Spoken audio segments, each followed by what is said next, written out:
ओम अज्ञानतिमिरान्धस्य ज्ञानाञ्जनशलाकया सत्सुरोन्मिलितं येन तस्मै श्रीगुरुवे नमः। नमो ओम विष्णुपादाय कृष्णपृष्ठाय भूतले श्रीमते भक्तिवेदान्त स्वामी इति नामिने नमस्ते सारस्वती देवे गौरवाणि प्रचारिणे निर्विशेष शून्यवादी पाशात्य जय श्री कृष्ण चैतन्य प्रभु नित्यानंद श्री अद्वैत गदाधर श्रीवासदि गौरभक्तवृंद। हरे कृष्णा कृष्णा कृष्णा हरे हरे, हरे राम राम राम हरे हरे। चलयसि विक्रमणे बलिमद्भुत वामना वदनक नीरजनित जत पावना केशवतीर्थ वामन रूपा जय जगदीश हरे, जय जगदीश हरे, जय जगदीश हरे। ஹரே கிருஷ்ணா. பக்தர்களாருக்கு இனிமையான காலை வணக்கம். இன்றைய பாகவத சத்சங்க வகுப்புல கலந்துட்டு இருக்கிற எல்லா பக்தர்களுக்கும் என்னுடைய பணிவான நமஸ்காரம். ஸ்ரீமத் பாகவத்தினுடைய 3ஆம் ஸ்கந்தம் 11வது அத்தியாயம் அணுவிலிருந்து தொடங்கும் காலக்கணிதம். இந்த அத்தியாயம் ஒரு சயின்ஸ். ஆக்சுவலி பாகவதமே ஒரு விஞ்ஞானம் தான். படைப்பை பற்றிய ரகசியங்கள், படைப்பு எப்படி நடக்குது, அதுக்கு பின்னாடி எப்படி பகவான் செயல்படுறாருங்கிற மிக உயர்ந்த விஞ்ஞானத்தை கற்பிக்கூடியது பாகவதம். அதனால இப்ப இந்த அத்தியாயம் முழுக்க முழுக்க சயின்டிபிக்கா இருக்கு, விஞ்ஞான பூர்வமா தான் இருக்கு.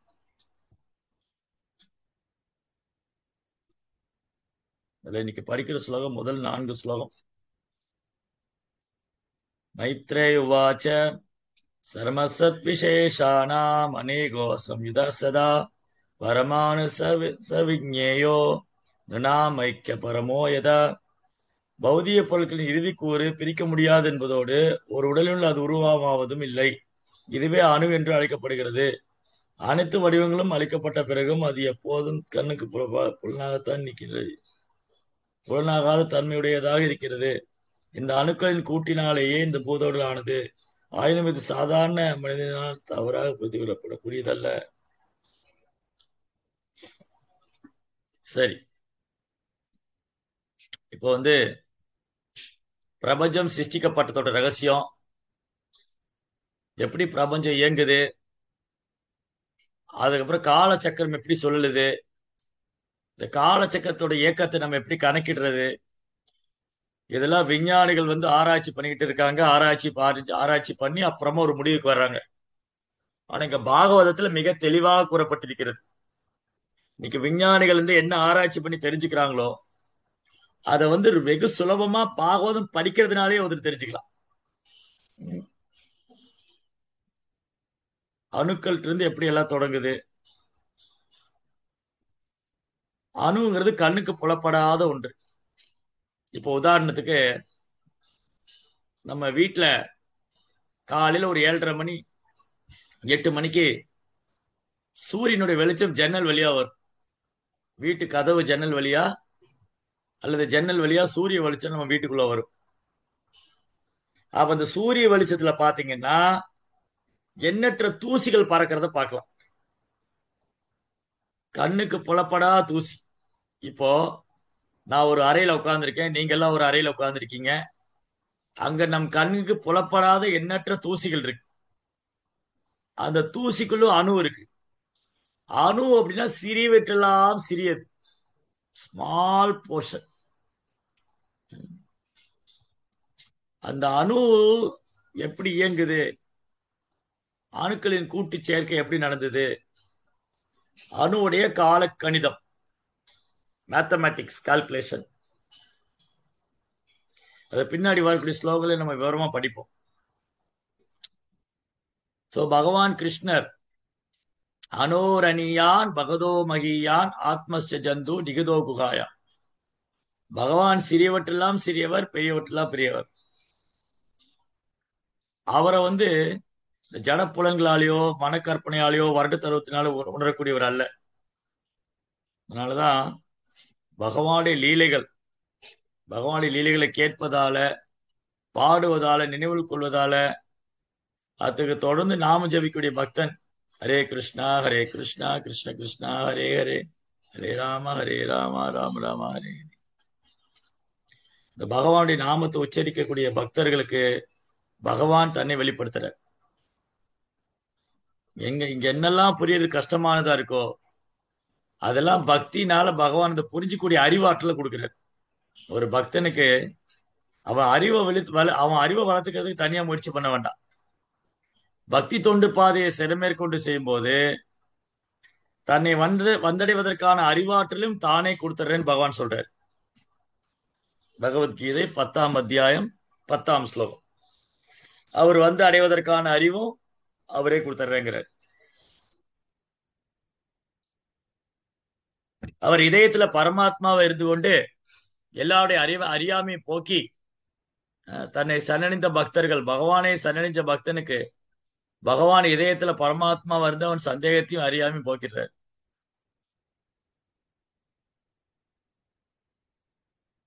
அப்போ 2 தினங்களுக்கு முன்பாக வாமன அவதாரம், பகவான் வாமன மூர்த்தியாக அவதாரம் செய்தார். அந்த வாமன லீலை நமக்கு என்னென்ன பாடம் கத்துக் கொடுக்குது, அதுல பகவான் நமக்கு என்ன அறிவுறுத்துறார், அந்த லீலை மூலமா நம்ம தெரிந்து கொள்றது என்ன, அன்றாட வாழ்க்கையில நம்ம எப்படி இதை பயிற்சி பண்ணி பகவானுடைய அனுகிரகம் பெறுவது, பகவானுடைய ராஜ்யத்துக்கு திரும்ப போகணும். வாமன லீலை. ஜலய சிபி கிரமனே பலிமாத்புத வாமனா பதன கணீர ஜனித ஜத பாவனா பதன கணீர ஜனித ஜத பாவனா கேசவ தீர்த்தா வாமன ரூபா கேசவ தீர்த்தா வாமன ரூபா ஜெய ஜெகதீஷ் ஹரே ஜய ஜெகதீஷ் ஹரே ஜய ஜெகதீஷ் ஹரே. ஜெய் ஸ்ரீ வாமனதேவ் பகவான் கி ஜெய். தேவ அசுர யுத்தம் இது படைப்பின் ஆரம்பத்திலிருந்தே இருக்கு. தெய்வீகமான குணம் உள்ளவங்களுக்கும் அசுர குணம் உள்ளவங்களுக்கும் ஆகவே ஆகாது. இந்த அசுர குணம் படைச்சவன் வேலையை என்னன்னா தெய்வீகமான குணம் படைத்தவர்களை தொந்தரவு செய்யறதுதான். துவாமிதா புருஷாலோகே தெய்வாசுரே வச்ச விஷ்ணு பக்த பவே தெய்வா ஆசிரிய தத் விபரியா. விஷ்ணு பக்தா, பகவானுக்கு சேவை பண்ண பக்தர்கள்ட்ட தெய்வீகமான குணம் இருக்கும். பக்தர் அல்லாதவங்கிட்ட என்ன குணம் இருக்க போகுது? அவங்க மனக்கற்பனைங்கிற குதிரையில பிரயாணம் பண்ணிட்டு இருப்பாங்க. அது மட்டும் இல்ல, இந்த பக்தர் அல்லாதவங்க பக்தர்களை துன்புறுத்துறது அவங்க வேலையை தொந்தரவு செய்யறதுதான். அப்போ பலி மகாராஜாவுடைய தலைமையில மகாபலி பலி சக்கரவர்த்தி பலி மகாராஜுடைய தலைமையில ஒரு பெரும் படைகளை திரட்டி கொண்டு அசுரர்களின் தலைவனான பலி மகாராஜா ஒரு பெரும் படைகளை திரட்டி கொண்டு சொர்க்கத்தை தாக்குறார். சொர்க்கத்தை கைப்பற்றணும், தேவலோகத்தை கைப்பற்ற வேண்டும் என்று பலி மகாராஜா அசுரர்களை சேர்த்து கொண்டு ஒரு பெரும் படை திரட்டி கொண்டு சொர்க்கத்தை தாக்குறார். கடுமையான யுத்தம், தேவாசுர யுத்தம். அந்த யுத்தத்துல தேவர்கள் பலி மகாராஜை தாக்கி அவர் மூர்ச்சி அடைந்து விழுந்துடுறார். ஏறக்குறைய உடலை விட்டார்னே சொல்லலாம். பலி மகாராஜா அந்த யுத்தத்துல தேவர்களால தாக்கப்பட்டு பேச்சு மூச்சு இல்லாம விழுந்துட்டார். அந்த நேரத்துல அசுரங்கள்லாம் அவர் உடலை தூக்கிட்டு அவங்க குலகுருவான சுக்கராச்சாரியிட்ட ஓடுறாங்க. சுக்கராச்சாரியர் தான் அசுர குலகுரு. அவர்கிட்ட ஓடினாங்க. பலி மகாராஜா அந்த யுத்த பூமியில காயப்படுத்தப்பட்டு அவர் மூர்ச்சி அடைஞ்சிருக்க நிலையில அவர் உயிரோடு இருக்கிறா இல்லையா, எந்த ஒரு மூச்சு காற்றும் இல்ல, அவர் உயிரோடு இருக்கிறா இல்லையா, நேர சுக்கராச்சாரியர் அழைச்சுன்னு வந்தாங்க. சுக்கராச்சாரியர் மிருத சஞ்சீவினி அப்படிங்கிற மூலிகையில எடுத்துக்கொண்டு அந்த வேத மந்திரங்களை பாராயணம் செஞ்சு இந்த மூலிகை சாறு எடுத்து அந்த மருந்தை பலி கொடுக்கும் போது பலி மகாராஜா புதிய சரீரத்தோட வெளியே வர, புது பொலிவோ புதிய சக்தியோட இதுல யுத்த பூமியில தேவர்களால தாக்கப்பட்ட பலி மகாராஜா சுக்கராச்சாரியுடைய அனுகிரகத்தினால, குருவுடைய கருணையால அவர் இந்த இழந்த உடலை திரும்ப பெற்று இந்த தடவை புது பொலிவோட வர்றார். அவர் வந்து தேவலோகத்துக்கு ஆஹ், தேவலோகத்துல தேவர்களால தாக்கப்பட்டு பலி மகாராஜா சுக்கராச்சாரியுடைய அனுகிரகத்தினால புதிய சரீரத்தோட புது பொலிவோட வந்தார். அப்போ சுக்கராச்சாரியர் சொல்றாரு, பலி தேவர்களை வெல்றது அவ்வளவு எளிதல்ல. ஏன்னா விஷ்ணு அவங்களுக்கு சாதகமா வந்து சேவை உதவி பண்ணிட்டே இருப்பார். அதனால நீ தேவர்களை வெல்லணும்னா நீ விஸ்வஜித்னு ஒரு யாகம் பண்ணணும். விஸ்வஜித். விஸ்வஜித்னா இந்த 3 உலகத்தையும் வெல்லக்கூடிய யாகம். ஜித்னா வெற்றி. விஸ்வஜித்னா இந்த அகிலத்தையே வெல்லக்கூடிய ஒரு யாகம். அந்த யாகம் செய்து நீ பிராமணர்களை திருப்தி செய்து குருவுடைய அனுகிரகத்தினால நீ திரும்பி புதிய சக்தியோட போய் நீ தேவர்களை தாக்கணும். தேவர்களை தாக்குவதற்கு உங்களுக்கு அதீதமான ஆற்றல் வேணும். அதனால நீ வந்து இந்த விஸ்வஜித் யாகம் பண்ணு. சோ பலி மகாராஜாவும் வந்து சுக்கராச்சாரிய வழிகாட்டுதல்ல விஸ்வஜித் யாகம் பண்றார். அந்த யாகத்துல திருப்தி அடைந்து பிராமணர்கள்லாம் பலி ஆசீர்வதிக்கிறாங்க. அவர் சொல்லிட்டு யாகத்துல திருப்தி அடைந்து பிராமணர்கள்லாம் பலி மகாராஜா ஆசீர்வதிச்சாங்க. அதுக்கப்புறம் பலியோடைய தாத்தா பிரகலாதர் அந்த யாகசாலையில தோன்றி பலி மகாராஜா வந்து ஆசீர்வதிக்கிறார். அந்த யாகசாலையில பலி மகாராஜாவுக்கு 3 உலகத்தையும் வெல்லக்கூடிய ரதம், குதிரைகள் பூட்டிய ரதம், எண்ணற்ற தெய்வீகமான அஸ்திரங்கள், அதீத ஆற்றல். இந்த மாதிரி பலி மகாராஜா வந்து அதீத ஆற்றலோட தேவர்களை தாக்குறதுக்காக போறார். அதீத ஆற்றல்.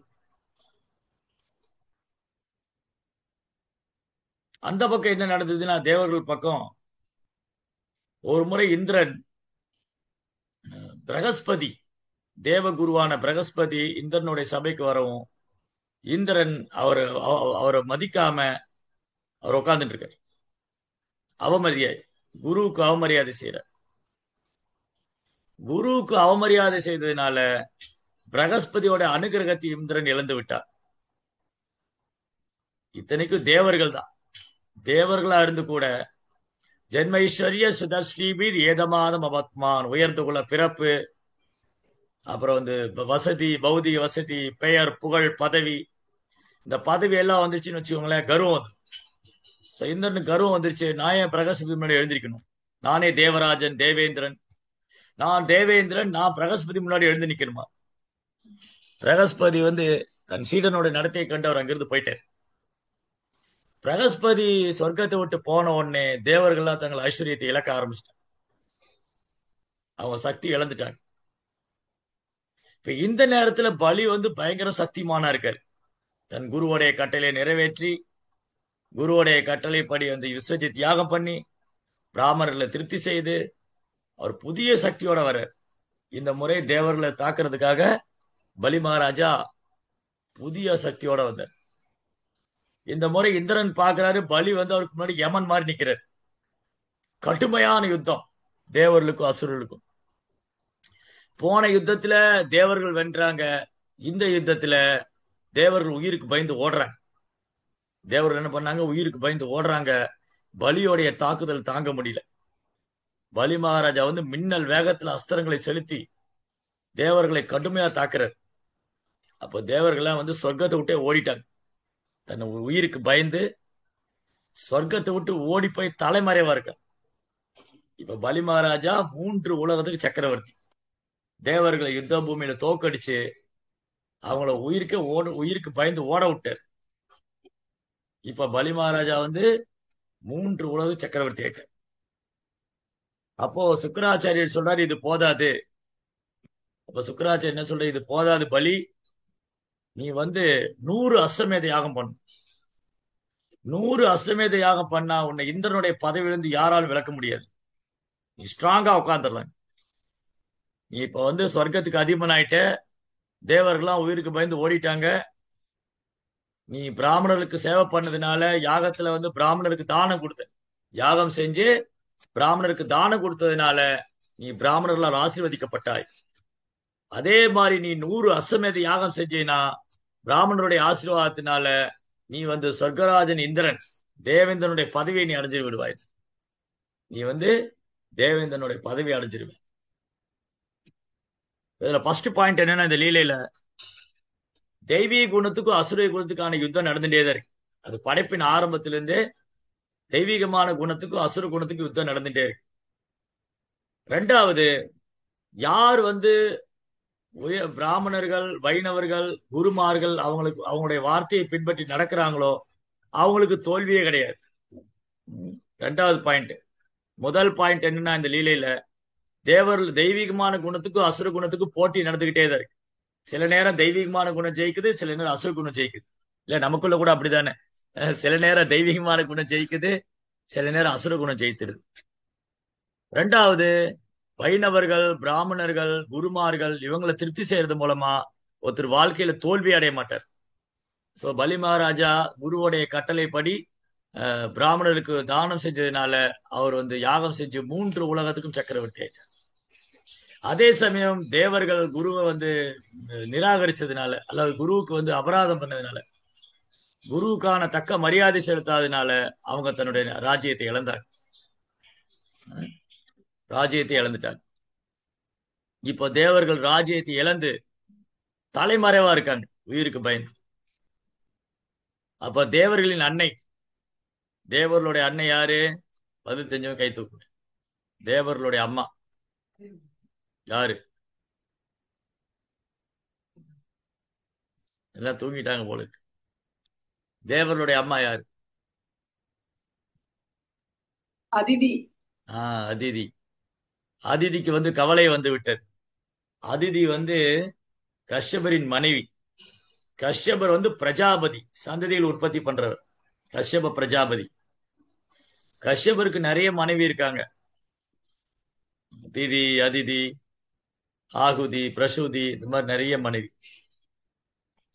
அதுல கஷ்யபருடைய மனைவிகள் ஒருத்தர் தான் அதிதி. அதிதி வந்து தேவருடைய அம்மா. கஷ்யபருக்கும் அதிதிக்கும் பிறந்த குழந்தை தேவர்கள். கஷ்யபருக்கும் அதிதிக்கும் பிறந்த குழந்தை தேவர்கள்னா கஷ்யபருடைய இன்னொரு மனைவி திதி. கஷ்யபுக்கும் திதிக்கும் பிறந்த குழந்தைங்க,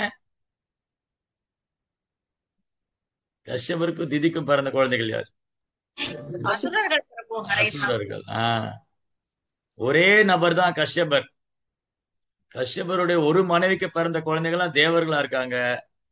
கஷ்யபருடைய இன்னொரு மனைவிக்கு பிறந்த குழந்தைகள் அசுரங்களா இருக்காங்க. இது எப்படி?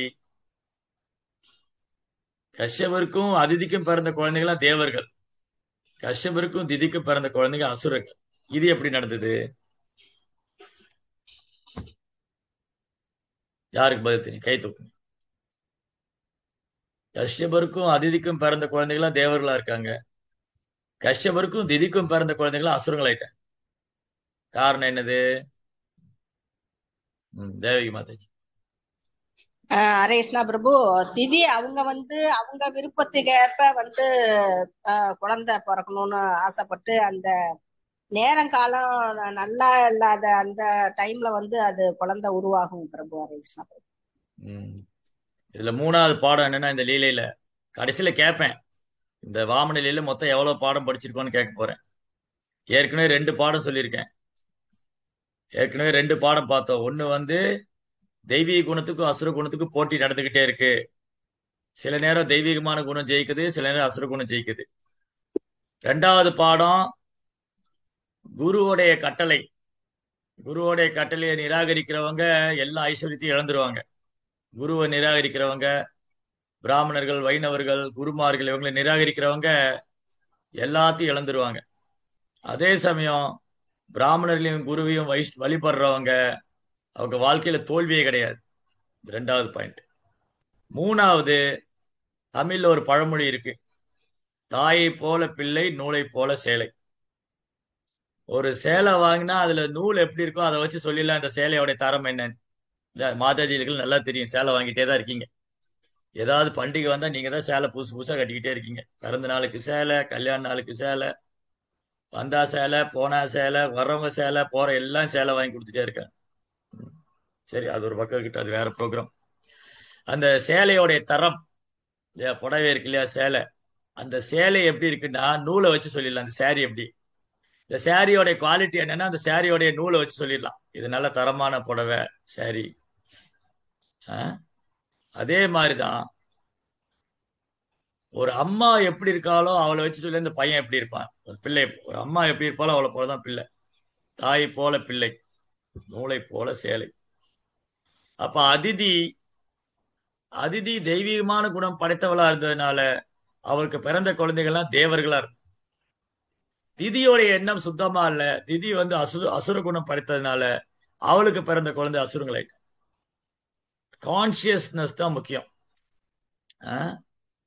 ஒரு கணவன் மனைவி, ஒரு தம்பதி, ஒரு கணவன் மனைவி, அந்த தம்பதி எந்த கான்சியஸ்னஸ்ல இருக்காங்களோ அந்த கான்சியஸ்னஸ் அந்த மாதிரி குழந்தைகளை ப்ரொடியூஸ் பண்ணுவாங்க. எப்படி குழந்தை உற்பத்தி ஆகுறாங்க? தாய் தந்தையருடைய மனம். தாய் தந்தையர் எந்த மனதில் இருக்காங்களோ, எந்த மாதிரி குணம் இருக்கோ அதான் அந்த குழந்தைகள்ட்டே வரும். அதனாலதான் வேத காலத்துல குழந்தைகள் பிறக்கிறதுக்கு முன்னாடி கர்ப்பாதான சம்ஸ்காரம் பண்ணுவாங்க. ஒரு கணவன் மனைவி இணைவதற்கு முன்னாடி கர்ப்பாதான சம்ஸ்காரம், தன்னை புனிதப்படுத்தக்கூடிய சடங்கு. அதுல பகவானை வழிபட்டு வேத மந்திர பாராயணம் செஞ்சு பிராமணருக்கு தான தர்மம் செஞ்சு தூய மனதோட, தூய்மையான மனதோட பகவானை நினைத்து கொண்டு அந்த கிருஷ்ண உணர்வுல கணவனும் மனைவி இணையும் போது அவங்களுக்கு பிறக்கிற குழந்தைங்க நல்ல கிருஷ்ண உணர்வு உள்ள நல்ல சந்ததிகளை உற்பத்தி ஆவாங்க. இன்னைக்கு பெரும்பாலும் சமுதாயத்துல தேவையே இல்லாத சந்ததிகளை, ஒரு வர்ணசங்கரா தேவையில்லாத சந்ததி அதிகமா இருக்கு. அன்வான்ட் பாப்புலேஷன், தேவையில்லாத சந்ததி. எது தேவையில்லாத சந்ததி? எந்த சந்ததிக்கு கிருஷ்ண பக்தி இல்லையோ, எந்த சந்ததியினர்கிட்ட கிருஷ்ண பக்தி இல்லையோ, கிருஷ்ணரை சரணடையவில்லையோ, பக்தி செய்யலையோ, அந்த சந்ததி சமுதாயத்துக்கு வெறும் பாரம் தான். அது வந்து பூமிக்கு பாரம் தான். அது தேவையில்லாத சந்ததி. கலியுகத்துல நாளுக்கு நாள் அந்த மாதிரி தான் அதிகமாயிட்டு, அன்வான்ட் பாப்புலேஷன். ஸோ அப்ப என்ன ஆச்சுன்னா, இது 3வது பாடம். திதியோடைய மனது அசுத்தமா இருந்தது, அதனால அவளுக்கு பிறந்த குழந்தைகள்லாம் அசுரங்களாயிட்டாங்க. அதிதியோடைய மனம் தூய்மையா இருந்தது, அவனுக்கு பிறந்த குழந்தைகள்லாம் தேவர்களா. ஆனாலும் அதிதி வந்து தன் பிள்ளையோட நிலைமை நினைச்சு அழற. இது 4வது பாயிண்ட். அதிதி தேவர்களை பிள்ளையா பெற்றவங்க, கஷ்யபருடைய மனைவி. கஷ்யபர் ஆகச்சிறந்த ஒரு முனிவர், தபஸ்வி, பெரும் பண்டிதன், உயர்ந்த பிராமணர், அனைத்து சாஸ்திரம் அறிந்தவர். அப்பேற்பட்ட கஷ்யபருடைய மனைவியான திதி தன் பிள்ளைகள் மேல உள்ள குருட்டு பாசத்தினால அவ அழறா. ஐயோ, என் பிள்ளைங்க சொர்க்கத்தை விட்டு போயிட்டாங்களே, அவங்க எப்படி இருப்பாங்களோ, என்ன ஆனாங்களோ, அவங்க சாப்பிட்டாங்களா, தூங்குனாங்களா. So too much material attachment. So 4வது பாடம் என்னது? டூ மச் மெட்டீரியல் அட்டாச்மெண்ட், கூடுதலான பௌதிக பற்றுதல். இந்த கூடுதலான பௌதிக பற்றுதல் என்ன ஆயிரும்னா நமக்கு வந்து பெரும் வருத்தத்தையும் துக்கத்தையும் தான் கொடுக்கும். உறவினர்கள் மேல பற்றுதல், நண்பர்கள் மேல பற்றுதல், பிள்ளைகள் மேல பற்றுதல், குருட்டுத்தனமான பாசம், உடல் சார்ந்த பற்றுதல். இந்த உடல் சார்ந்த பற்றுதலும், இந்த பௌதிக பற்றுதல், பௌதிக பந்தம், பௌதிக பாசம், இது வந்து ஒரு ஜீவாத்மாவை கட்டுண்ட நிலையில வச்சிருக்கு. இன்னைக்கு ஜீவாத்மாக்களாகி நம்ம ஏன் மேலும் மேலும் பிறப்பு இறப்புங்கிற சக்கரத்துல சுரண்டுகிட்டு இருக்கோம்னா அது காரணம் இந்த பௌதிக பந்தம் தான். மெட்டீரியல் அட்டாச்மெண்ட் ஸ்ட்ராங்கா இருக்கு. என் பிள்ளைங்க, என் குழந்தைங்க, என் கணவன், என் மனைவி, அகம் மம இதி, அகம் மமேதி அத கிரக கஷேத்திர சூத்தாப்த வித்தை ஜனசிய மோகோயம் அகம் மமேதி. என்ன ஆயிடுச்சு? ஒரு ஆண் ஒரு பொண்ணை பார்த்தாங்க, பொண்ணு ஆணை பார்த்தாங்க, 2 பேரும் கல்யாணம் பண்ணிக்கிட்டாங்க. அதனாலதான் சொல்றாங்க பொண்ணு பார்க்க போறேன், மாப்பிள்ளை பார்க்க போறேன். சரி, மாப்பிள்ளை பார்த்தாச்சா? பார்த்தாச்சு. பொண்ணு பார்த்தாச்சா? பார்த்தாச்சு. மாப்பிள்ளை பொண்ணை பார்த்தாச்சா? பார்த்தாச்சு. பொண்ணு மாப்பிள்ளை பார்த்தாச்சா? பார்த்தாச்சு. அடுத்தது என்னது? இதயத்துல முடிச்சு. அடுத்தது இதயத்துல முடிச்சு. இதயத்துல முடிச்சு விழுந்த உடனே அந்த ஆண் பொண்ணை பாக்குறான். ஓ, இவன் ரொம்ப அழகா இருக்கா, இவன் மனைவியா இருக்கும். அந்த பொண்ணு நினைக்கிறா, ஓ, இந்த ஆண்மகன் நிறைய சம்பாதிக்கிறான், இவனை கணவனாகட்டும். தென் இம்மீடியட்டா 2 பேரும் மேரேஜ் பண்ணி கல்யாணம் நடந்த உடனே என்ன ஆயிடுது? கிரகா அந்த ஆண் பொண் தங்கறதுக்கு வீடு வேணும். தெருவுல தங்க முடியாது. நாய் மாதிரி பூனை மாதிரி தெருவுல படுத்துக்க முடியாது. அவங்களுக்கு வீடு வேணும். கிரகா க்ஷேத்ரா அன்னைக்கு நிலத்தை நம்பி வாழ்ந்தாங்க, இன்னைக்கு பணத்தை நம்பி வாழ்றாங்க. பணத்தை நம்பி வாழ்ற வாழ்க்கை வந்து நிரந்தரமானதல்ல, நிலத்தை நம்பி வாழ்ற வாழ்க்கை நிரந்தரமானது. அப்ப க்ஷேத்திரம் நிலம் வேணும். கிரக க்ஷேத்திர சுப்தா செல்வம், குழந்தைங்க, அப்புறம் நண்பர்கள், உறவினர்கள். கடைசியில் என்னாச்சு? அகம் அமைதி. நான் தான் இந்த உடம்பு, இது என் குடும்பம், என் மனைவி, என் வீடு, என் சொத்து, நான், எனது, என்னுடைய ஒரு பொய்யாங்காரம் ஸ்ட்ராங்க. சோ இப்போ அதுல அதிதி விதிவிலக்கு இல்ல. அதிதி நல்ல குணம் படைத்தவள் தான். ஆனா நல்ல குணம் படிச்சா மட்டும் பத்தாது. ஒருத்தருக்கு நல்ல குணம் இருந்தா மட்டும் பத்தாது. அவங்க பகவானுடைய பக்தனா இருக்கணும். பற்றுதல் பகவான் மேல இருக்கணும். சோ 4வது பாயிண்ட் வந்து அதிதிக்கு பௌதிக பற்றுதல். 5வது பற்றுதல் பகவான் மேல இருக்கணும். யாருக்கு வந்து பகவான் மேல பற்றுதலை வளர்த்துக்காம தன் குழந்தைகள் இடத்திலும் தன்னுடைய வீடு குடும்பம் சமுதாயம் இது மேல பற்றுதல் வச்சிருக்காங்களோ, இந்த பற்றுதல் தான் அவங்களுடைய துன்பத்துக்கான காரணமா இருக்கு. நம்முடைய துன்பத்துக்கும் துக்கத்துக்கும் இந்த பௌதிக பற்றுதல் தான் காரணம். இப்ப அதிதியோடைய துன்பத்துக்கு யார் காரணம்? அதிதியோடைய அட்டாச்மெண்ட் தான் காரணம். அதிதிக்கு வந்து தன் பிள்ளைகள் மேல அட்டாச்மெண்ட். ஐயோ, என் குழந்தைங்க சொர்க்கத்தை விட்டு போயிட்டாங்களே, அவங்க சொர்க்கத்தை அனுபவிக்க முடியலையே, இவன் பலி மகாராஜ் சொர்க்கத்தை புடிச்சிட்டாரே அப்படின்னு தன் குழந்தைகள் மேல உள்ள குருட்டு பாசனா அதிதி வந்து அழறா. ஏன்னா அதிதிக்கு வந்து கிருஷ்ணா மேல பற்றுதல் இல்ல, தன் குழந்தைகள் மேலதான் பற்றுதல். சோ அதிதி என்ன பண்றா? இந்த பௌதிக பற்றுதலால கவலை கொண்டு துயரமுற்று வருத்தப்பட்டு ஆசிரமத்தை சுத்தம் பண்ணல, ஆசிரமத்தை கூட்டி மெழுகல, கோலம் போடல, விதவிதமான உணவுகளை சமைக்கல, அப்படி கவலையிலேயே உட்கார்ந்துட்டு இருக்கா இல்லையா? துக்கம் இருக்கிறவங்களுக்கு அவங்க சுத்தி என்ன இருந்தாலும் சந்தோஷம் இருக்காது. ஒரு கவலையில இருக்கிறீங்க, இப்ப இங்க யாராவது கவலையில இருக்காங்கன்னு வச்சுக்கங்களேன், நான் அவங்களை கூப்பிட்டு உங்களுக்கு ஒரு விருந்து கொடுக்குறேன் வாங்க, இன்னைக்கு வந்து வாமன துவாதசி விருந்து கொடுக்குறேன், வடா பாயசத்தோட சாப்பாடு இருக்கு எல்லாம் சொல்றேன். அட போங்க பிரபு, எனக்கு மனசு இல்லை, நீங்க வந்து விருந்து சாப்பிட கூப்பிடுறீங்க இல்லையா? சோ இந்த அன்வான்ட் மெட்டீரியல் அட்டாச்மெண்ட், இந்த தேவையில்லாத பௌதிக பற்றுதல் ஒருத்தருக்கு துக்கத்துல தான் முடியுது. சோ அதிதி தன் பிள்ளைகள் மேல உள்ள பற்றுதலால அவ கவலை கொண்டிருக்கா. அந்த நேரத்துல கஷ்யபர் தன் தவம் முடிச்சுட்டு வராரு. கஷ்யபர் தியானம் பண்ணிட்டு இருந்தாரு. தன் தியானத்தை முடிச்சுட்டு வராரு. பார்த்தா தன் மனைவி ஒரே கவலையில இருக்கா. அவ முகத்துல சந்தோஷம் இல்ல, ஆசிரமம் சுத்தமா இல்ல, ஆசிரமம் வந்து கிளீன் பண்ணி கூட்டி மெழுகல, கோலம் போடல, சமைக்கல. அவ கவலையோட உட்கார்ந்துட்டு இருக்கா. அவ முகத்துல கவலையும் வருத்தமும் தெரியறத கஷ்யபர் பாக்குறாரு. கஷ்யபர் புரிஞ்சுட்டாரு, என் மனைவி இப்ப தேவையில்லாத கவலையில இருக்கா. தான் கஷ்யபர் அதிதிட்ட கேட்கிறாரு, உன்னுடைய வருத்தத்துக்கான காரணம் என்ன?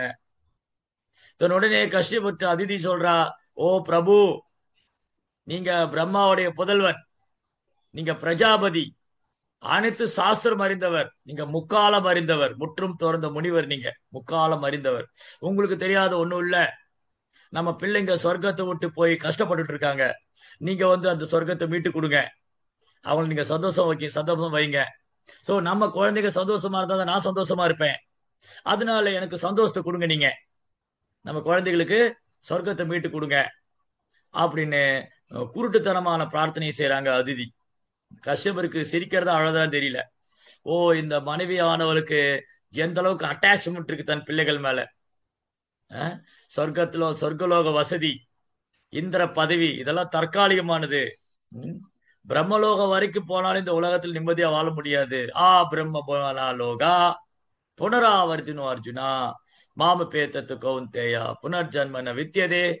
கிருஷ்ணா சொல்றாரு, பிரம்மலோகம் வரைக்கும் போனவத்தை திரும்ப வந்துதாகணும், பிறப்பிறப்பு சக்கரத்துல சொல்லணும். சோ ஒருத்த புண்ணிய கர்மானால சொர்க்கலோக பதவி அடையலாம், அவன் புண்ணியம் தீர்த்துனா அது ஒரு நாள் விட்டுதான் ஆகணும். சோ இதெல்லாம் இப்ப சொன்னா அதிதிக்கு புரிஞ்சுக்கூடிய நிலைமையில இல்ல.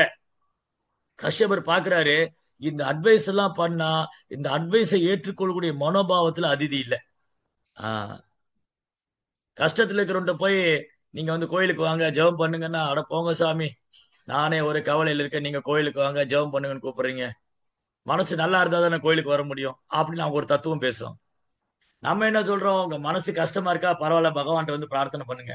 அவங்க என்ன சொல்லுவாங்க, மனசு கஷ்டமா இருந்தா எப்படி கோயிலுக்கு வர்றது, இதெல்லாம் சரியாகட்டும், நான் வரேன். சோ இந்த மாதிரி ஒரு டிஸ்கஷன் எப்பவுமே இருந்துகிட்டே இருக்கு.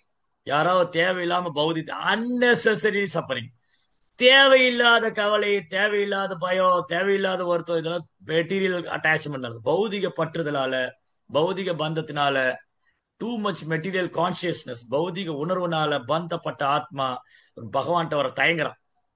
அவன் பகவான்கிட்ட வந்து பிரார்த்தனை செஞ்சு அவன் பிரச்சனையை சால்வ் ஆயிடுங்கிறது அவனுக்கு புரியல.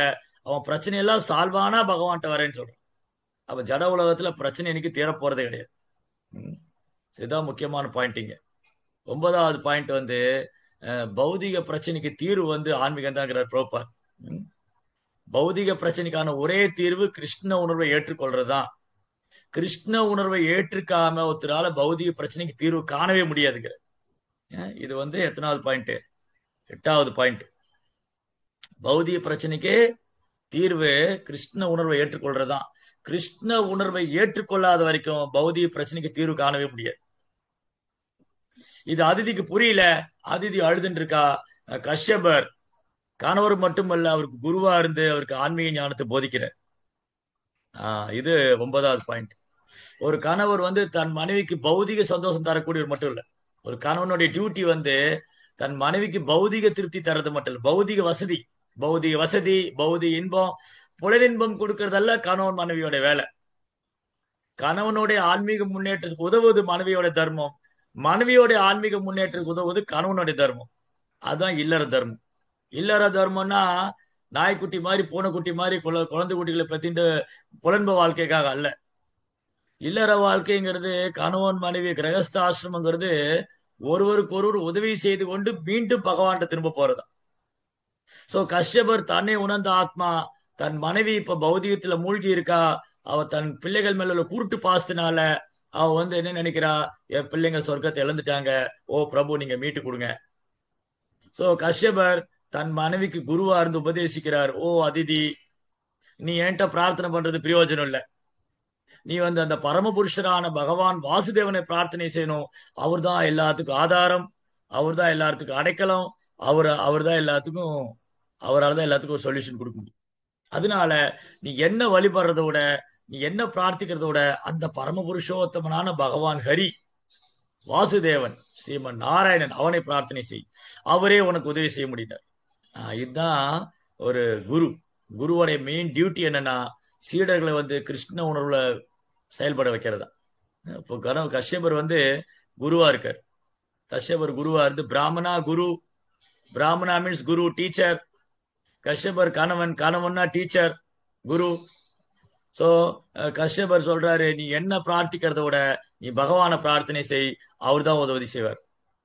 இது 10வது பாடம். கஷ்யபர் தன் மனைவிய பகவானுடைய சேவையில் ஈடுபடுத்துறாரு.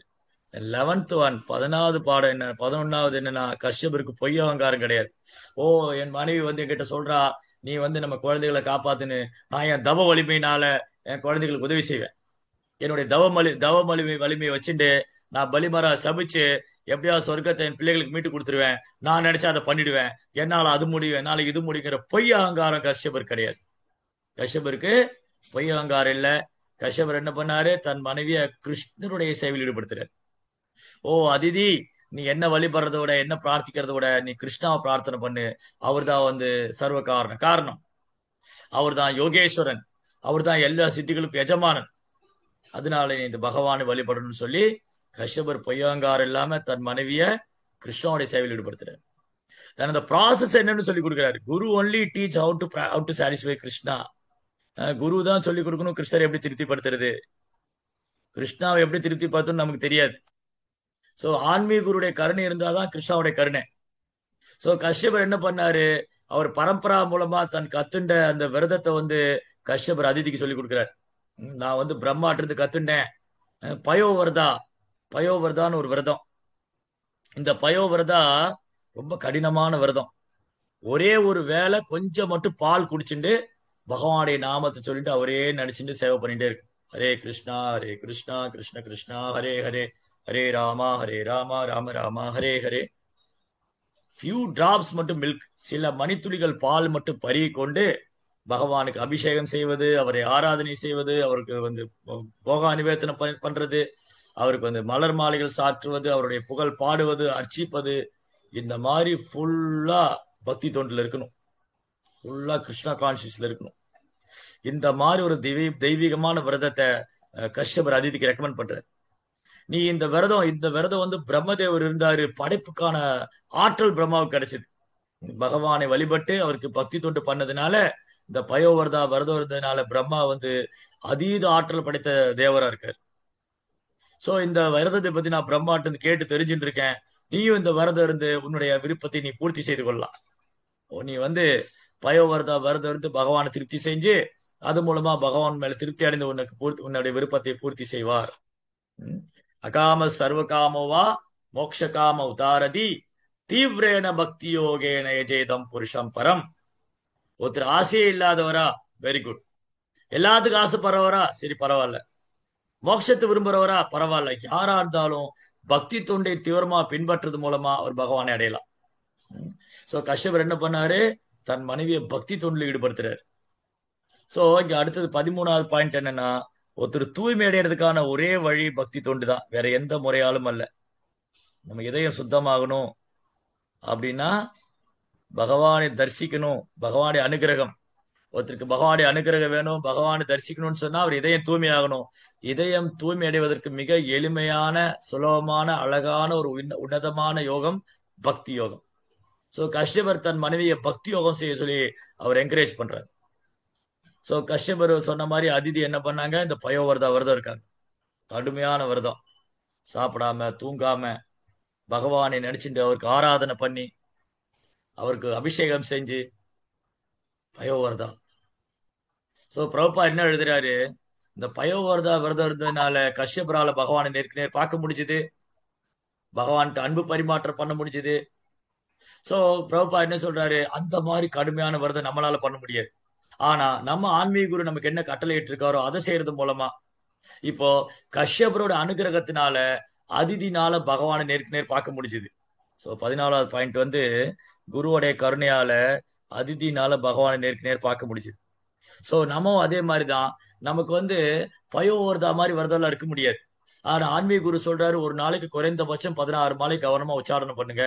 ஹரே கிருஷ்ணா கிருஷ்ண கிருஷ்ணா ஹரே ஹரே, ஹரே ராமா ராம ராமா ஹரே ஹரே 4 விதிமுறையை கடைபிடிங்க. புரோபார் இயக்கத்துக்கு முன்னால முடிஞ்ச சேவைகளை பண்ணுங்க அப்படின்னு குருவோடைய கட்டளை.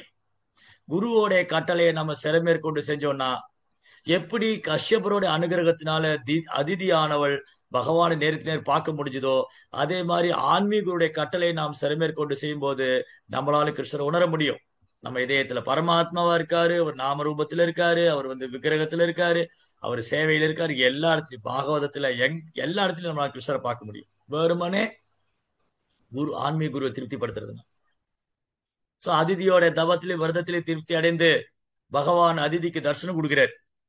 4 கரமுள்ள விஷ்ணு, வனமாலி கதி சாங்கி சங்கி சக்ரே சனந்தகி ஸ்ரீமான் நாராயணோ விஷ்ணு வாசுதேவோ பிரகக்ஷது. அதிதி நேருக்கு நேர் பாக்குறாங்க கிருஷ்ணாவை.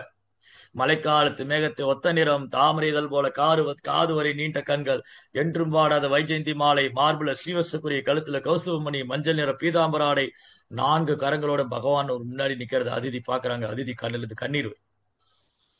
பகவான் சொல்ற, அதிதி கவலை விடு, உன்னுடைய விருப்பம் அப்படியே நடக்கும், பூர்த்தி ஆகும்.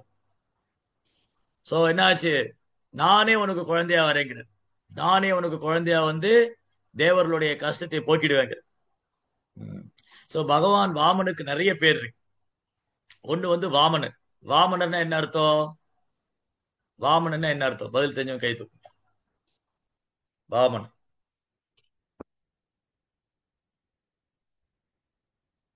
வாமன தேவ். எல்லாம் தூங்கிட்டாங்க போல இருக்கு. வாமன தேவ் என்றால் என்ன அர்த்தம்,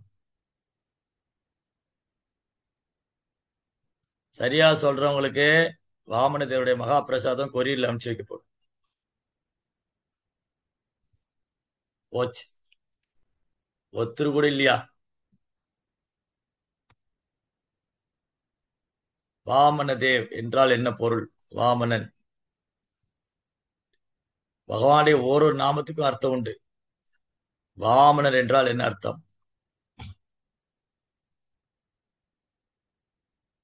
வாமனர் என்றால் குள்ள பிராமண ரூபத்தை ஏற்றுக்கொண்டவர். குள்ள பிராமணன், ஸ்மால் டிராப் இன்கார்னேஷன்.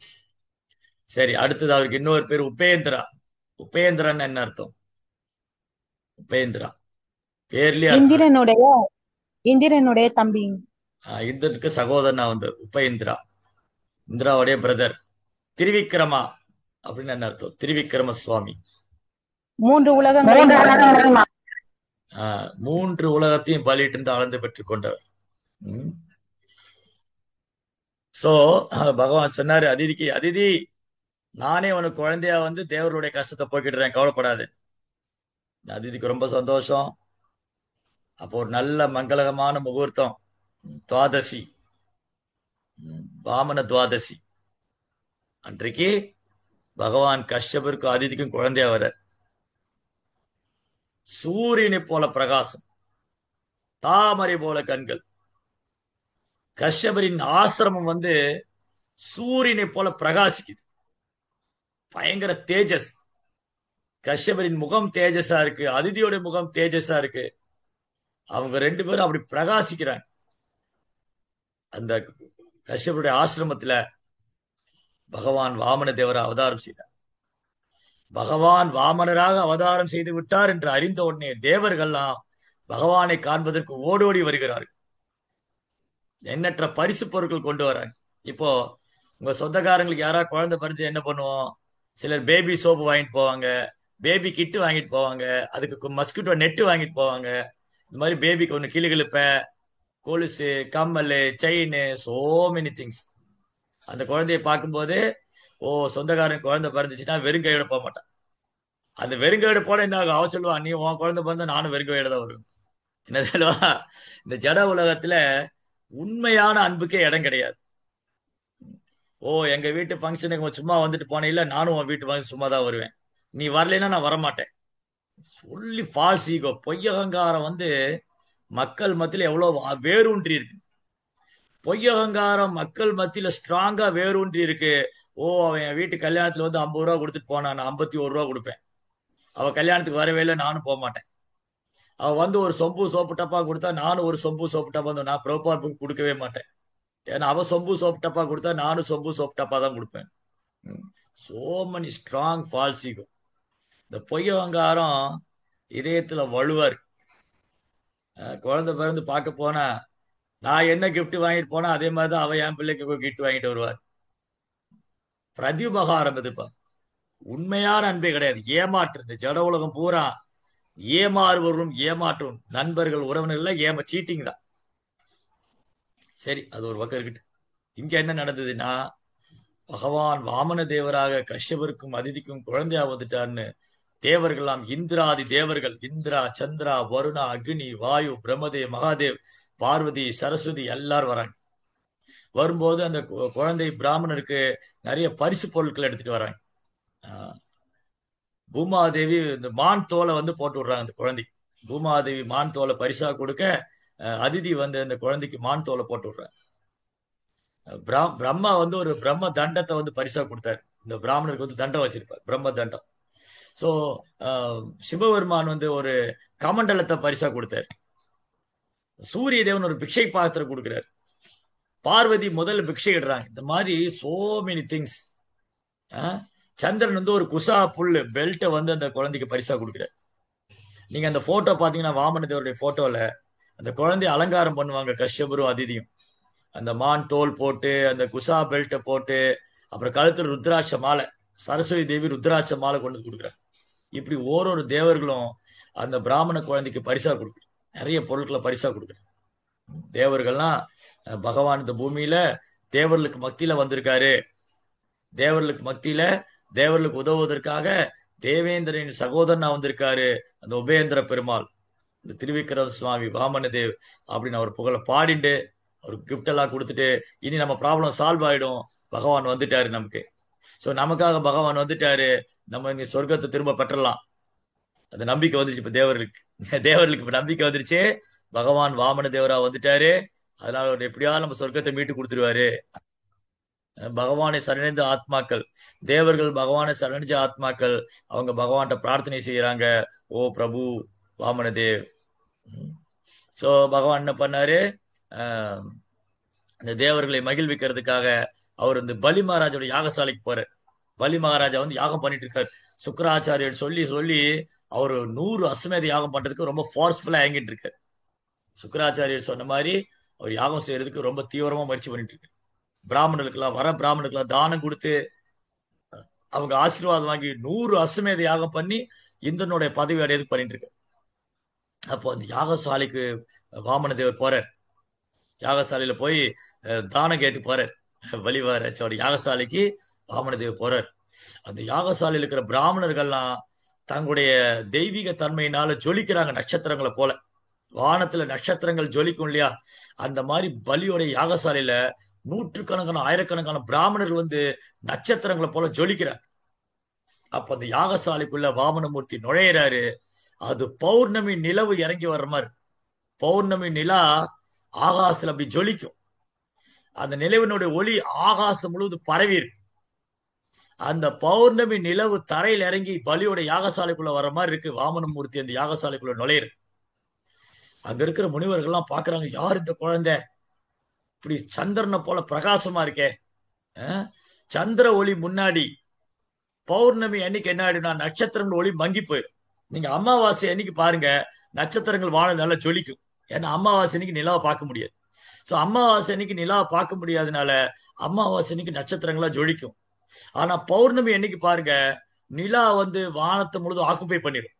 தன்னுடைய சக்தி மூலமா நிலா வந்து ஆகாசத்தை ஆக்குபை பண்ண உடனே அங்க நட்சத்திரங்கள்லாம் மங்கி போயிடும். நட்சத்திரங்கள் கண்ணுக்கே தெரியாது. அந்த மாதிரி வாமனமூர்த்தி யாகசாலைக்குள்ள நுழைஞ்ச உடனே அங்க இருக்கிற பிராமணனுடைய ஒளி எல்லாம் தேஜஸ் எல்லாம் மங்கி போயிடும். அங்க வாமனமூர்த்தி எல்லாரையும் அட்ராக்ட் பண்றாரு. சோ வாமனரை பார்த்த உடனே பலி மகாராஜ் எழுந்து சாஷ்டகமா நமஸ்கரிக்கிறார். அப்படியே இந்த குழந்தைய கையை பிடிச்சி அழைச்சிட்டு வர்றாரு. அரியாசனத்துல உட்கார வைக்கிறது. பலியோடைய சகோதரி பாக்குறாங்க, ஓ இந்த குழந்தை இவ்வளவு அழகா இருக்கே, அப்படியே தங்கத்தை உருக்கி காய்ச்சிய கலர்ல இருக்கு, கண்கள்லாம் தாமரை இதழ் மாதிரி இருக்கு, இந்த மாதிரி உனக்கு ஒரு குழந்தை வேணுமே, இந்த மாதிரி ஒரு குழந்தை இருந்தா எனக்கு ரொம்ப நன்னா இருக்கும்னு பிரார்த்தனை பண்றாவோ இந்த வாமனமூர்த்தியை பார்த்து. வாமனமூர்த்தி சிரிச்சுட்டே கடந்து போறாரு.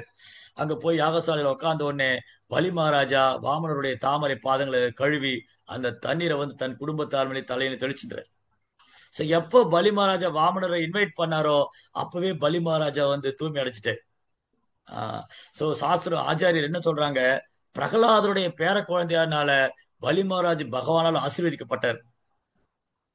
பகவானுடைய காரணமற்ற கருணை, கிருபா சித்தி, கருணை சித்தி. சோ பலி மகாராஜுக்கு பகவானுடைய கருணை கிடைச்சது. பலியை தேடி வாமனமூர்த்தி வர்றார். பாருங்க பலி மகாராஜ் எவ்வளவு பாக்கியம் பண்ணிருக்காரு. பலி மகாராஜாவை தேடி வாமனமூர்த்தி வர்றார். வந்து அவர் யாகசாலையில் உட்கார்ந்துட்டு இருக்காரு. இவர் வந்து பலி மகாராஜா வாமனருடைய பாதங்கள் எல்லாம் கழுவி அவர்கிட்ட பிரார்த்தனை பண்றாரு. ஓ பிரபு, நீங்க வந்து எங்க இடத்துக்கு வந்து நாங்க செஞ்ச பாக்கியம். ஓ பிராமணரே, உங்களுக்கு என்ன தானம் வேணும் கேளுங்க, உங்களுக்கு என்ன தானம் வேணும். சோ முதல்ல வாமனமூர்த்தி தானம் கேட்கல, அவர் பலியை புகழ்றாரு. சோ வாமனமூர்த்தியோட பாருங்க என்ன இன்டெலிஜென்ட். சோ பகவான் எவ்வளவு இன்டெலிஜென்ட்னா, தானம் வாங்க போன இடத்துல உடனே தானம் கேட்க கூடாது, எனக்கு இது கொடுங்க அது கொடுங்கன்னு கேட்க கூடாது. முதல்ல அவங்களுடைய புகழ் பாடல். ஓ நீங்க வந்து ரொம்ப நேர்மையானவர். சோ பகவான் சொல்ற பலி மகாராஜ் நீங்க ரொம்ப நேர்மையானவர். உங்க தந்தை வந்து தேவர்களுக்காக உயிரை தியாகம் பண்ணாரு விரோச்சனா. உங்க தாத்தா பிரகலாதன் பக்தர்லயே சிறந்தவர். நீங்க அப்பேற்பட்ட குலத்துல வந்திருக்கீங்க, எதுக்கு புகழ்றது? நீ இந்த வார்த்தையை மாறக்கூடாது. பின்னாடி தெரியும் நீ வார்த்தையை மீறக்கூடாது. உன்னுடைய தாத்தாவுடைய சிறப்பு என்ன, உன்னுடைய அப்பாவுடைய சிறப்பு என்ன, நீ எந்த குலத்துல இருந்து வந்திருக்க, உன்னுடைய மகிமை என்ன. பலி மகாராஜுக்கு ரொம்ப ஆச்சரியம். இந்த குழந்தை இவ்வளவு நாலேஜபிளா பேசுறாரு. என் தாத்தாவுடைய புகழ் பாடுறாரு, என் அப்பாவுடைய புகழ் பாடுறாரு, என் வம்சத்தை புகழ்றாரு. ஓ வாமன மூர்த்தியே, ஓ பிராமணரே, உங்களுக்கு என்ன தானம் வேணும் கேளுங்க நீங்க. இப்ப வந்து இவர் என்ன கேட்டாலும் கொடுக்க தயாரா இருக்காரு. பலி மகாராஜா வந்து இந்த வாமனருடைய புகழ்ல மயங்கிட்டாரு. இவர் என்ன கேட்டாலும் கொடுக்க தயாரா இருக்கு. அப்போ வாமனமூர்த்தி சொன்னாரு, ஓ பலி, நான் ஒரு பிராமணன், எனக்கு என்ன வேணும், எனக்கு 3 அடி நிலம் இருந்தா போதும், எனக்கு ஒரு 3 அடி நிலம் கொடுங்க. சரி பலி மகாராஜ் நினைச்சாரு, இந்த குழந்தை ரொம்ப புத்திசாலியா இருக்கும்னு நினைச்சேன். இந்த குழந்தை கிட்ட அதலா பிளானட் கேட்டுக்கலாம், இல்ல சுதலா கிரகத்தை கேட்டிருக்கலாம், இல்ல சொர்க்கத்தை கேட்டிருக்கலாம். நான் அந்த 3 உலகத்துக்கு அதிபன், எனக்கு வந்து இந்த ஈரேழு 14 லோகத்துல எனக்கு சித்த லோகத்தை கொடுங்க, கிண்ணர் லோகத்தை கொடுங்க, கிம்புருஷ் ஏதோ ஒரு லோகத்தை கேட்டிருக்கலாம். ஆனா அந்த குழந்தை போயும் 3 அடி நிலம் கேட்டு என்ன இன்சல்ட் பண்ணிட்டாரு. இந்த குழந்தை போய் 3 அடி நிலம் கேட்டு என்ன இன்சல்ட் பண்ணிட்டாரு. அப்ப வாமனதேவர் சொல்றாரு, பலி மகாராஜ், நான் ஒரு பிராமணன், நான் வந்து ஒரு 3 அடி நிலம் தான் கேட்டிருக்கேன். அந்த 3 அடி நிலம் கொடுத்தாலும் நான் திருப்தி அடைஞ்சிருவேன். ஒருவேளை நீங்க 3 அடி நிலம் நீங்க கொடுத்து நான் திருப்தி அடையலைன்னா நீங்க எவ்வளவு கொடுத்தாலும் நான் திருப்தி அடைய போறது இல்லை. அதனால எனக்கு 3 அடி நிலமே போதுமானது. ஓகே, பலி மகாராஜ் வந்து அப்படி ஆகட்டும். அவர் தானம் கொடுக்க போகும்போது சுக்கராச்சாரியர் கூப்பிடுறாரு, பலி பலி நிறுத்து நிறுத்து. சுக்கராச்சாரியார் வந்து தவன் தவ வலிமையினால கண்டுபிடிச்சாரு, வந்திருக்கிறது பகவான் விஷ்ணு உபேந்திரன். அவர் கொஞ்ச நேரத்துல திருவிக்கிரமன் ஆக போறாரு. பலிட்டு இருந்து எல்லாத்தையும் பறிக்கிறதுக்காக வந்திருக்காரு. பலி மகாராஜா இங்க வா, நான் சொல்றது கேளு. வந்திருக்கிறது மகாவிஷ்ணு, உன்னை ஏமாத்தி உங்ககிட்ட இருக்கிறதெல்லாம் அபகரிக்கிறதுக்காக வந்திருக்காரு. தயவுசெய்து இல்லைன்னு சொல்லி அனுப்பிச்சிரு. உனக்கு ஒண்ணும் கிடையாது. பிராமணா, நீ ஏமாற்றுக்காரன். நீ பிராமண ரூபத்துல வந்து எங்களை ஏமாத்தி அசுரங்களை ஏமாத்தி எங்கிட்ட இருந்து பறிக்க பாக்குற, நீ மரியாதை எங்கிருந்து போயிடுன்னு சொல்லி பிராமணர் நீ நிராகரிச்சிருக்கிற. அவருக்கு அந்த பிராமணனுக்கு தானம் கொடுக்காத. பலி, அந்த பிராமணுக்கு தானம் கொடுக்காத, அது வந்து மகாவிஷ்ணு. பலி மகாராஜ் சொல்றாரு, குருதேவா நீங்க தான் சொன்னீங்க பிராமணருக்கு தானம் கொடுக்கணும், அவங்க ஆசீர்வாதம் பெறணும், சாஸ்திரத்துல சொல்லியிருக்குன்னு. இப்ப நீங்களே சாஸ்திரத்துக்கு எதிராக சொல்றீங்களே. நீங்க தான் சாஸ்திரத்துல ஃபாலோ பண்ணு சொன்னீங்க. நீங்க தான் சாஸ்திரத்துல பின்பற்றி பிராமணரை மகிழ்விக்கணுங்க. நீங்க தான் சொர்க்கராஜ பதவிக்கு போகணுங்க. இப்ப நீங்களே சொல்றீங்க வந்திருக்கிறது பிராமணனா இருந்தாலும் அவர் விஷ்ணு அதுக்கு தானம் கொடுக்காதீங்கிறீங்க. இதுக்கு முன்பின் முரணா இருக்கேங்கிறார். பலி மகாராஜா வந்து வாமனதேவர்கிட்ட சுக்கராச்சார்ட்ட பேசுறாரு.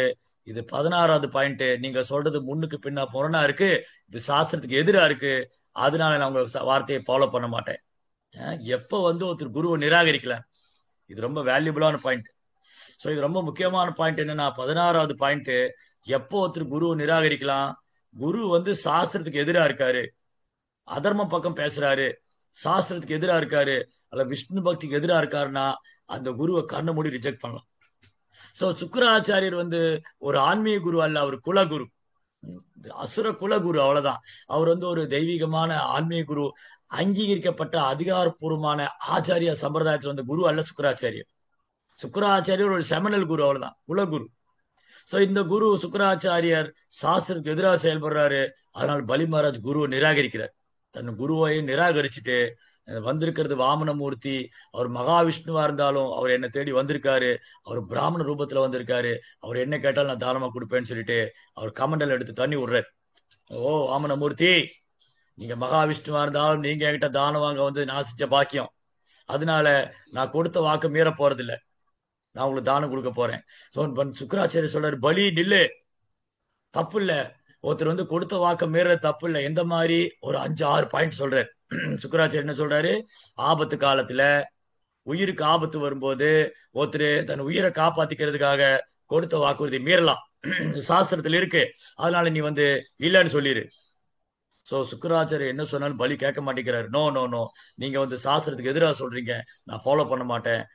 நான் வந்து வந்திருக்கிறது வாமனமூர்த்தியா இருந்தாலும் அவர் விஷ்ணுவா இருந்தாலும் நான் வாக்கு கொடுத்துட்டேன். சோ இந்த கொடுத்த வாக்கு மீறது வந்து ஒரு சத்திரியனுக்கு பெருத்த அவமானம். அவன் யுத்த பூமியில இறந்து போறதோட அவன் கொடுத்த வாக்கு மீறினான்னா அவனுக்கு வந்து அவமரியாதை. சோ நான் கொடுத்த வாக்கு மீறி, நான் கொடுத்த வாக்குறுதியை மீறி நான் புகழோடு வாழ்வதோட நான் இறப்பதை மேல் நினைக்கிறார் பலி மகாராஜ். பலி மகாராஜா கொடுத்த வாக்குறுதியை காப்பாத்துக்க தன் உயிரை தியாகம் பண்ணாருங்கிறது புகழ். அதை விட்டுட்டு பலி மகாராஜா வந்து பிராமணர் கொடுத்த வாக்குறுதி காப்பாத்தல அப்படிங்கிறது அவமானம். அதனால சுக்கராச்சாரியரே, நான் வந்து இந்த வாமனமூர்த்தி விஷ்ணுவா இருந்தாலும் நான் அவருக்கு வாக்கு கொடுத்துட்டேன், தானம் தருவேன். உடனே சுக்கராச்சாரியர் சபிக்கிறார் பலிய. பலி, நான் சொல்றதை மீறி நீ தானம் கொடுத்தீனா நீ எல்லாத்தையும் எழுந்து நடுத்தருவில் தான் நிப்பேன். அந்த வாமனமூர்த்தி உன்ட்ட எல்லாத்தையும் பறிச்சு உன்னை நடுத்தருவில் நிறுத்திடுவாரு. ஓகே, நோ ப்ராப்ளம், அப்படி நடந்தாலும் பரவாயில்ல, நான் வந்து என் வாக்குறுதியை மீற மாட்டேன். இப்படி பலி மகாராஜா வந்து தானம் கொடுக்கிறாரு. பகவான் அப்படி பிரம்மாண்டமான ரூபம் எடுத்துட்டார், திருவிக்கிரம சுவாமி. நீங்க காஞ்சிபுரத்துல போனா உலகளந்த பெருமாள் கோயில், பெருமாளே இப்படி பெரிய பிரம்மாண்டமான ரூபத்துல இருப்பார். அப்படி முதலடி எடுத்தா அந்த முதலடி நீண்டு நீண்டு போய் பூர் புவ ஸ்வாகா, பூர்லோகம், ஓர்லோகம், சொர்க்கலோகம், ஜனலோகம், தபலோகம் அப்படியெல்லாம் கடந்து சத்தியலோகத்தை கடந்து பகவானே வைகுண்ட வரைக்கும் போயிடுச்சு. பிரஜா வைகுண்டா பார்டர் பிரஜா நதி வரைக்கும் போயிடுச்சு. ரெண்டாவது அடி எடுத்தா அது கீழே போயிட்டே இருக்கு. அத்தல பித்தல சுதல தலாத்தல மகாத்தல ரசாத்தல பாத்தால 17 லோகத்து 2 அடியில் அளந்துட்டாரு பகவான். பலி மகாராஜா 3வது அடி எங்க வைக்கிறது? நீ கொடுத்த வாக்குறுதி என்னாச்சு? பலி, நீ 2 அடியில, நான் உன்கிட்ட 3 அடி தான் கேட்டேன், ஆனா 2 அடியில இந்த 3 உலகத்தையும் அளந்துட்டேன். 3வது அடி எங்க வைக்கிறது? தென் பலி மகாராஜ் புரிஞ்சுட்டாரு, பகவான் தன்ட்டு இருந்த எல்லாத்தையும் எடுத்துட்டாரு, அதை ஏமாத்திட்டாரு. சலயசி விக்ரமனே பலிமாத்புத வாமன். சலயசி விக்ரம் அப்படியே ஒரு குள்ள பிராமண ரூபத்துல பலியை ஏமாத்துற மாதிரி அவர்கிட்ட இருந்து எல்லாத்தையும் வாங்கிட்டாரு. ஆக்சுவலி வாமனமூர்த்தி பலியை ஏமாத்தல, பலிக்கு உண்மையான அனுகிரகம் பண்ணியிருக்காரு. அதான் அடுத்த பாயிண்ட். என்னன்னா, பலியோடைய சரணாகதியை பகவான் சோதிக்கிறார். என்ன பண்ணாரு?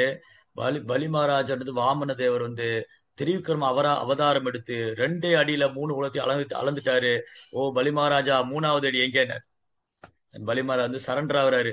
ஓ பிரபு, நீங்க என்கிட்ட இருந்த 2 அடியில எல்லாத்தையும் அளந்துட்டீங்க, இனி 3வது அடி வைக்க வேற இடம் கிடையாது. ஏன்னா அந்த 3 உலகம் இப்ப உங்களுக்கு சொந்தமாயிடுத்து. இப்ப என் சிரசு, என் தலை மட்டும்தான் இருக்கு. உடைமையாளன், உடைமையை வைத்திருந்த உடைமையாளன் இந்த உடைமைகளை காட்டிலும் உயர்ந்தவன்.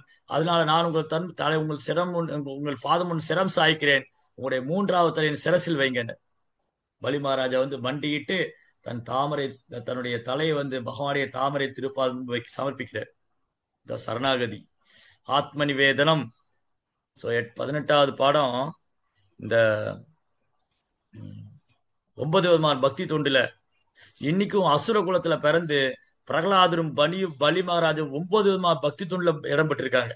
இந்த 9 விதமான பக்தி தொண்டுல இந்திரன் கிடையாது, சந்திரன் கிடையாது, வருணன் கிடையாது, அக்னி கிடையாது, வாயு கிடையாது, எந்த தேவரும் கிடையாது. ஸ்ரவணம் பரிசித் மகாராஜ், கீர்த்தனம் சுகதேவ் கோசாமி, விஷ்ணு சவனம் பிரகலாத் மகாராஜ், பாதசேவனம் லட்சுமி தேவி, வந்தனம் அக்ரூரர், அர்ச்சனம் பிருது மகாராஜ், தாசியம் ஹனுமான், சக்கியம் அர்ஜுனன், ஆத்ம நிவேதனம் பலி மகாராஜா. இந்த 9 பக்தி தொண்டுல 2 பேரு அசுரகுலத்துல பிறந்தவங்க, பலி மகாராஜும் பிரகலாதரும். வேற எந்த தேவர்கள் பேரும் இந்த லிஸ்ட்ல கிடையாது. ஸ்ரவணம் கீர்த்தனம் விஷ்ணு ஸ்மரணம் பாத சேவனம் அர்ச்சனம் வந்தனம் தாசியம் சக்கியம் ஆத்ம நிவேதனம்.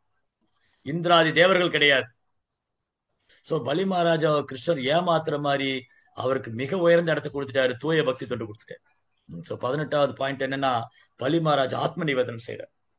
ஓ அந்த பகவான் விஷ்ணு என்கிட்ட தானம் கேட்டு வந்துட்டாரு, நீ என்கிட்ட கொடுக்க ஒண்ணும் இல்ல, இந்த உடம்பு தான் இருக்கு, இந்த உடல்ல பிரதானம் சிரசு, அந்த சிரசை குனிந்து தலை குனிந்து அவர் பகவானுடைய தாமரை திருப்பாதங்களை சமர்ப்பிக்கிறார். பகவான் அதிலேயே திருப்தி அடைஞ்சிட்டாரு, பலியோடைய சரணாகதியில பகவான் திருப்தி அடைஞ்சிட்டாரு. ஆனாலும் பலியோடைய தெய்வீகமான குணத்தை மேலும் இந்த உலகத்துக்கு பகவான் காமிக்கிறாரு. அவரை வருணபாசத்தினால கைது பண்ணிடுறாரு. அவரை வருணபாசனை கூட்டு கைது பண்ணி அரெஸ்ட் பண்ணி ஒரு குற்றவாளி மாதிரி கட்டி நிறுத்தி வச்சிருக்காரு. இந்த லீலையில வாமன தேவர் பலிய மகாராஜாவை கைது பண்ணி ஒரு குற்றவாளி மாதிரி நிக்க வச்சிருக்காரு. அசுரங்களுக்கு எல்லாம் பயங்கர கோபம் வந்தது. ஓ இந்த விஷ்ணு, இந்த மகாவிஷ்ணு ஒரு பிராமண ரூபத்துல நம்ம எஜமானனை ஏமாத்திட்டாரு, இந்த மகாவிஷ்ணு கொல்லாம விடக்கூடாது. அசுரங்கள்லாம் தன் ஆயுதத்தை எடுத்துட்டு ஓடுறாங்க வாமனரை தாக்குவதற்காக. அங்க விஷ்ணு தூதர் வந்தா பெரும் யுத்தம் நடக்கு. அப்ப பலி மகாராஜ் சொல்ற, அசுரர்களே முட்டாள்களே, யார கொல்ல நினைக்கிறீங்க, யார வெல்ல நினைக்கிறீங்க, அவர் யாராலும் கொல்ல முடியாது, அவர் யாராலும் வெல்ல முடியாது. அந்த பரம புருஷோத்தமனான முழுமுதற் கடவுள் நம்ம இடத்துக்கு வந்தது நாம் செஞ்ச பாக்கியம். சோ உங்களுடைய கர்ம வினையினால, உங்களுடைய விதியினால நீங்க ஒரு சமயம் ஜெயிக்கலாம், ஒரு சமயம் தோக்கலாம், ஒரு சமயம் சொர்க்கத்தை தேவர்கள் ஆளலாம், ஒரு சமயம் அசுரர்கள் தேவலோகத்தை ஆளலாம். ஆனா இதெல்லாம் நிரந்தரம் கிடையாது. முட்டாள்களே, யாரை கொல்ல துணியறீங்க, யாரை ஜெயிக்க நினைக்கிறீங்க, இது சாத்தியப்படாது அப்படின்னு பலி மகாராஜா அவங்களுக்கு அட்வைஸ் பண்றாரு, அவங்க அறிவுரை சொல்றாரு. பகவான் கிருஷ்ணர் பரம புருஷோத்தமனான முழுமுதற் கடவுள். அவர் நீ ஏமாத்தல, அவர் எனக்கு அனுகிரகம் தான் பண்ணியிருக்காரு. சோ 19th பாடம் 19வது பாடம் பலி மகாராஜ் என்ன சொல்றாரு, கிருஷ்ணா என்னை ஏமாத்தல, கிருஷ்ணன் எனக்கு அனுகிரகம் பண்ணியிருக்காரு. சோ என்ன அனுகிரகம்? கிருஷ்ணா முதல்ல தேவர்கள் முன்னாடி வந்தாரு. அப்ப தேவர்கள் என்ன கேட்டிருக்கலாம்? எங்க சொர்க்கத்தை விட்டுட்டு அவங்க எங்களுக்கு கிருஷ்ண பக்தி கொடுங்கன்னு கேட்டிருக்கலாம். ஓ கிருஷ்ணா, எங்களுக்கு கோலோ உந்தாவனத்துல ஒரு இடம் கொடுங்க, என்ன உங்க தாமரை பாதத்துல தூசியா வச்சுக்கோங்க, எங்களை உங்களை தூய பக்தரை ஏத்துக்கங்கன்னு கேட்டிருக்கலாமே. ஆனா தேவர்கள் என்ன கேட்டாங்க?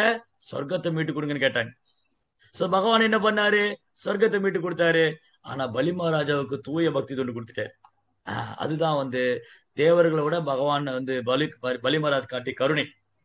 ஏதாமா பிரபத்தியந்தே தாம் ததேவ பஜாமியகம். 20வது பாயிண்ட், ஒருவர் எனக்கு சரணிவதற்கு ஏற்றா போல அவர்கள் பலனளிக்கின்றேன். தேவர்கள் சொர்க்கத்தை மீட்டு கேட்டாங்க, பகவான் சொர்க்கத்தை திரும்ப கொடுத்தாரு. பலி மகாராஜா தன்னை அர்ப்பணம் பண்ணாரு, பகவான் தூய பக்தி தொண்டு கொடுத்துட்டாரு. சோ பலி வந்து பகவான் சொல்றாரு, பலி மகாராஜா நீங்க வந்து சுதலா கிரகத்துக்கு போங்க. அந்த சுதலா கிரகத்தை வந்து நான் சொர்க்கத்தை விட பன்மடங்கு உயர்ந்த கிரகமா மாத்திடுறேன். நீங்க போய் இந்த கிரகத்தை ஆளுங்க. அங்க உங்களுக்கு எதிரியே இருக்க மாட்டாங்க. எந்த பகவனும் எந்த எதிரியும் அந்த சுதலா கிரகத்துக்குள்ள நுழைய முடியாது. நானே உங்களுக்கு அங்க வாயில் காப்பாளனா இருப்பேன். நானே உங்களோட டோர் கீப்பரா இருப்பேன். என்னை மீறிதான் உங்ககிட்ட வரணும். நீங்க வந்து அங்க ஆனந்தமா வாழ்க்கை வாழலாம். எல்லா ஐஸ்வர்யங்களையும் அனுபவிச்சு நீங்க ஆனந்தமா வாழலாம். அடுத்து வரக்கூடிய மன்வந்தரத்துல உங்களை நான் இந்திர பதவியில் உட்கார வைப்பேன். பட் ஆக்சுவலி பலி மகாராஜா கிருஷ்ணாவுடைய பக்தியிலே திருப்தி அடைஞ்சிட்டார். கிருஷ்ணாவுடைய தூய பக்தி தொண்டுல பகவானுடைய காரணமற்ற கருணை பலி மகாராஜா கிடைச்சது.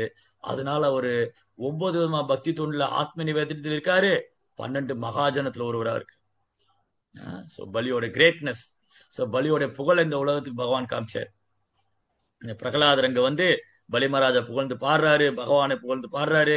ஓ பிரபு, நீங்க வந்து எப்பவுமே அசுரங்களுக்கு பாதகமா இருக்கிறத நினைக்கிறாங்க, சாதகமா இல்லைன்னு. ஆனா நீங்க உண்மையில தேவரோட அசுருக்கு தான் நீங்க நன்மை பண்ணிருக்கீங்க. பலி மகாராஜாவுக்கு நீங்க தூய பக்தி தொண்டு கொடுத்திருக்கீங்க. சோ இது வந்து கிருஷ்ணாவுடைய காரணமற்ற கருணை. சோ இப்படி பலி மகாராஜுடைய மனைவி வந்து பிரார்த்தனை பண்றாங்க, தேவர்கள் வந்து பிரார்த்தனை செய்யறாங்க. பலி மகாராஜா கிருஷ்ணாவுடைய தாமரை பாதையை தியானித்து கொண்டு அவர் சுதலா பிளானட்ல இருக்கார். இந்த சுதலா கிரகத்துல இருந்து வருஷம் பலி மகாராஜா பூமியில வந்து பூலோகவாசிகளை ஆசீர்வதிக்கிறதா வந்து எல்லாம் ஒரு ஐதீகமா கொண்டாடுறாங்க. அதுதான் ஓணம் பண்டிகை.